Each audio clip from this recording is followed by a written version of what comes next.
Yes! Finally did it! I made the Lego pieces the exact way I wanted it to. Hey, that's great, man! Way to go, good for you! Yeah, I know. But honestly, I kind of wish I added more to it, you know? Well, why not just buy another Lego pack to add on to it? Yeah, I mean, I guess I can. Hey, there's actually this one that would be a great addition to this setup. Wait, hold on. Is this like required or like a must-have? I mean, it's not like it's ruining what I've made or anything. It's just you get a bit more. You get a bit more bang for your buck. Yeah. You know, honestly, kind of thinking about it, maybe they should have just sold the whole thing, as an actual whole instead of separately. But that's just my opinion.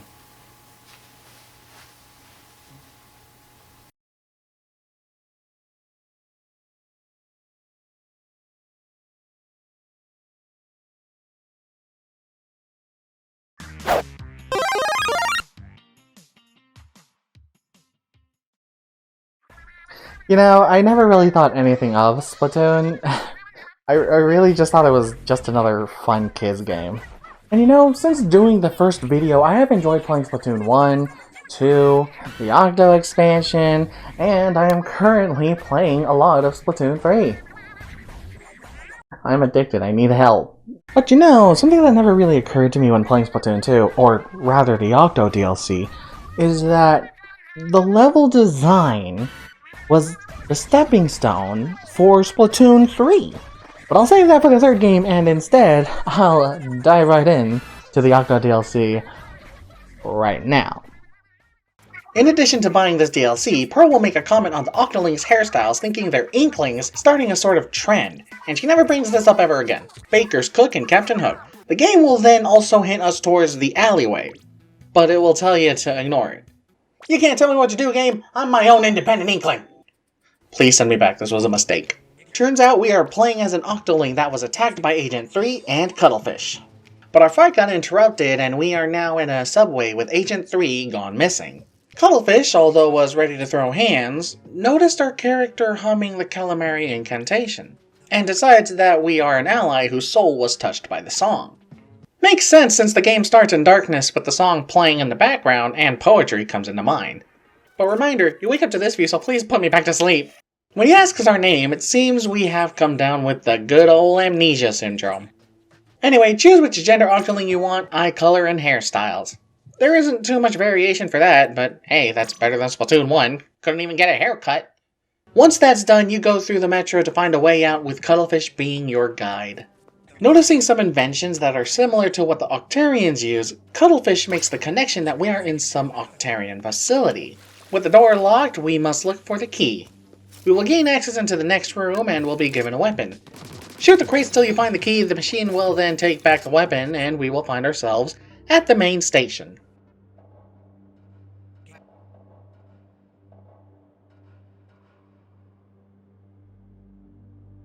At the center, we find a telephone. The phone will call us user 10,008 and reveal our location to be the Deep Sea Metro Central Station. The phone proceeds to say it will lead us to the Promised Land, but we must prove ourselves in order to reach the Promised Land, so it gives us a CQ80 and a CQ card. Hey, Cuttlefish now has a name to call us, but 10,008 is kinda long, so he decides to call us Agent 8. And as we pick up our new CQ gear, the train makes it stop.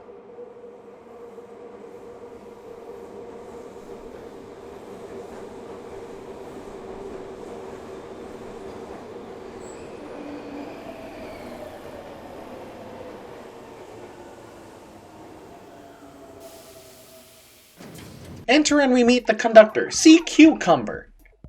He will tell us that we will be going through tests and that we need to find 4 things in order to reach the Promised Land. So we open up our CQ80 and... Wait. Agent 8's thumb follows the movement of the joystick. Why am I entertained by this? Go to the first testing ground to see what this game has to offer. The CQ card will have credits and we will start out with 1,000. We will use these credits to enter the testing grounds. We immediately encounter an Octoling and Cuttlefish suggests we talk things out. But my sister Octoling fires with absolutely no remorse. Shoot her down and the next area opens up, only for there to be more Octolings waiting for us. Take them out in time for one more fight. This time she seems to be using the jetpack super. Once she's taken out, the door opens to this glowy stuff. Shoot it to force the pieces together and lock it in place to pass the test. Once done, you will receive these things called a mem cake. This is basically our Octoling's memory compressed and taken form as the object of interest.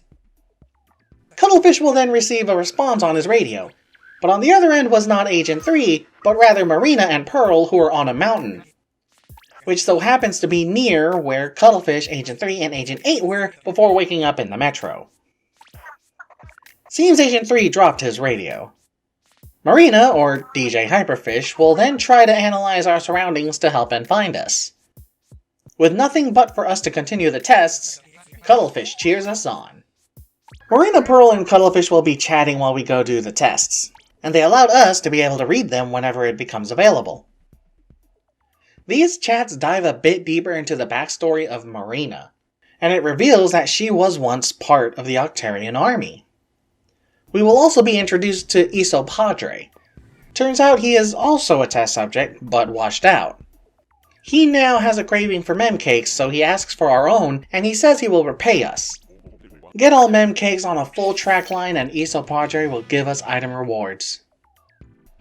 Continue taking on tests and we will open up more track lines for us to take on even more tests. But more important than that, we will be able to see if one of the 4 things is available on the track. Tests, depending on a line, will vary in costs. The higher the costs, the harder the level.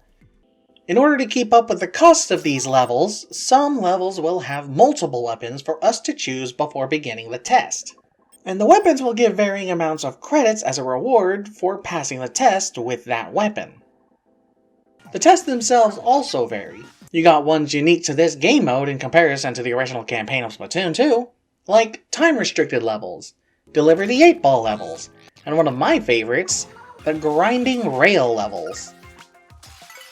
Another thing that occurs is that if you keep losing a test, Marina will be able to cheat it for us and allow us to pass. However, the problem is we do not get the reward for the mem cake. I thought I got the footage, but I swear it's true, trust me. Something that is also available here in the game, but is still possible to miss, are boss battles. Compared to the bosses of the campaign, they are amazingly optional, just to receive more credits for the tests. In fact, in my pursuit to finish the story of the Octo expansion, I found all 4 things and ran into 0 bosses. Once you go through enough levels, you will be able to get the thing. Once you've gathered 3 things, Cuttlefish will decide to leave a missing agent poster with the phone. The funny part about this to me is that Splatoon 1 only had a change in gender for your Inkling, and basically telling Cuttlefish that the drawing of Agent 3 is wrong just results in the opposite gender. Gather the last thing and you will have the choice to go to the Promised Land or continue the tests. When you take the phone's offer, the phone will put the 4 things together and create a blender. He plans to mince both Cuttlefish and Agent 8, only for Marina to activate Agent 8's CQ-80 emergency signal, which reaches out to Agent 3, just in time for him to save us. But in doing so, he gets knocked out. It is revealed that Agent 3 had an employee-level CQ-80 and found a blueprint leading us to the surface of the facility. So while Cuttlefish waits for Agent 3 to wake up, Agent 8 goes on ahead to find the way out. As we make our way out, we will need to make our way through 7 levels to reach the surface. The first level we will have no weapons, so it'll be a sneaking level. In level 2, you will be able to get your gear to fight back. As you go through the levels, the phone will then wake up and Agent 3 will be under its control. And he will also take Cuttlefish hostage. Once you reach level 7, which is the elevator to get out, you will need to take on a mind-jacked Agent 3 in order to save Cuttlefish. Beat Agent 3 and you will finally be above the sea. Marina and Pearl were ready to rescue us with choppers, But seems that the phone was not out of commission yet. The phone is revealed to be Commander Tartar, an AI created by a professor. He was supposed to deliver the knowledge of the old race, but was disgusted with Inklings and Octarians. Deeming both civilizations as unworthy of such knowledge, he decided to wipe the entire species for a new one to take over. However, Marina discovers the tower is absorbing the sun's energy, and that is powering the cannon. So the solution? Ink the entire statue, but you only get 3 minutes, or Inkopolis is finished. Marina will send in hyperbombs with time intervals in between the next colors. I admit I lost a few times, but there is a method, and once I found that method, the statue is covered in ink. However, Tartar decides to fire the cannon even when not fully charged. Pearl jumps in to handle the rest with her battle cry. The two energies clash, but we come out as the victors. Tartar is destroyed along with the statue, and everyone celebrates as Agent 3 wakes up. And Agent 8 smiles as they all fly off into the sunrise. And the credits roll. Once the credits are done rolling, you will be able to switch into the Octolings in the player settings, and that's it. And yeah, there you go, there you have it. That is the DLC expansion, and honestly, I actually loved it. And it's funny because the difficulty of the levels just felt like a natural progression when you put it like side by side, or at least in comparison to the main campaign's levels. However, I do have my gripes, and that is how the CQ credits work in this game. You will be able to earn enough credits regardless just by playing through the game. And when you discover or complete an entire line, CQ will give you credits as a reward, making pursuing the credits from the other weapons not that enticing. Because what else are you going to use the credits for? Easy answer, nothing. The credits are for the tests and tests alone. I mean, heck, even I was able to play through a level at least once with any weapon and still have enough credits to beat the whole DLC story. The other issue I have are with the bosses. You see, with no real boss as a wall to kind of challenge you before achieving the thing, it makes getting the thing kinda lacking. I didn't even know there were bosses in this expansion till after I had beaten the game, and I went out of my way to try to get all the mem cakes. Again, this was after I had beaten the story. Speaking of 100%ing mem cakes, turns out if you get all mem cakes and passed all tests, the secret boss of the Octo DLC will become available to challenge. And this boss is considered to be one of the hardest bosses ever. I should know. I recorded me raging about it. Are you But I'll get to that eventually. Maybe. How about I just don't? Something else I should mention. Technically, I beat the DLC before beating the main campaign, but this was because I wanted to see if you could play an Octoling as Agent 4. You can't. You will just be an Inkling. And there's nothing you can do about it. But yeah, with the way the DLC ended, I felt like it's a great way to say farewell to Splatoon 2. For me, anyways.